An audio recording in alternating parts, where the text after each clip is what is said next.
आज आम्ही मुख्याधिकाऱ्यांची भेट घेण्यासाठी प्रभागातील नागरिकांसोबत आलो होतो। गेल्या 2-3 दिवसापासून नागरिक सतत शी संपर्क साधत होते। गेल्या 1 महिन्यापूर्वी रस्ता खोदून ठेवला होता आणि तो रस्ता अर्धवट अवस्थेत होता आणि त्यामुळे नागरिकांचे अतोनात हाल होते। ना तिथे फायर ब्रिगेड येऊ शकत, ना मेडिकल इमर्जन्सीसाठी ॲम्ब्युलन्स येऊ शकत। उद्यापासून शाळा सुरू होत आहेत, तर मुलांना येण्या जाण्याची खूप हाल होत आहेत। अशा परिस्थितीत अधिकाऱ्यांची वारंवार संपर्क साधतोय, पण ते काही रिस्पॉन्स देत नाही।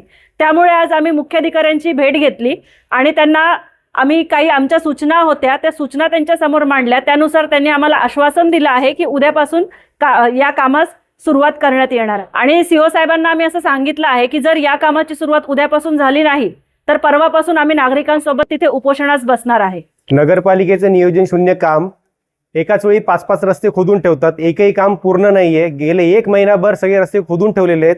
काही ठिकाणी अशी परिस्थिती की नागरिकांना ड्रेनेजच्या पाण्यातनं जायला लागते, लोकांच्या घरात ड्रेनेजचं पाणी जातंय आणि अशा परिस्थितीत गेले 1 महिना माझ्या प्रभागातील नागरिक आहेत। काही ठिकाणी रस्त्यावरती गाड्या अडवून ठेवल्यात, पण गाड्या काढता येत नाही नगरपालिकेत, त्यामुळे रस्त्याची कामं अडलेली आहेत।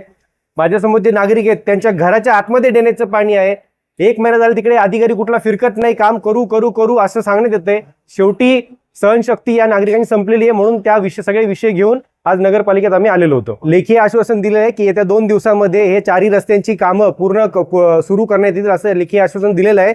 आणि जर नाही केलं तसं आमच्या नगरसेविका मॅडमने सांगितलं, अपर्णा भोईर यांनी, जर 2 दिवसात कामं सुरू नाही झाली तर पुन्हा आम्ही याच ठिकाणी उपोषणाला बसणार आहोत। 210 कोटीमध्ये ज्या अधिकाऱ्यांनी गेले 5 वर्ष तर नगरपालिका प्रशासकीय राजवट आहेत, बरोबर, नगरसेवकांचा त्याच्यामध्ये काही अधिकार उरलेला नाहीये। तर हे 210 कोटी तुम्ही म्हणतायत, याच्यावरती कुठल्या अधिकाऱ्यांनी सही केली आहे, कुठल्या अधिकाऱ्यांनी बिलं पास केली, याची चौकशी उच्चस्तरीय व्हायला पाहिजे। कारण की हा जो निधी आला हा नगरपालिकेचा निधी नव्हता, हा राज्य सरकारमार्फत निधी आला होता। हे 210 कोटी नक्की कोणाच्या खिशात गेले हे आपण शोधायला पाहिजे।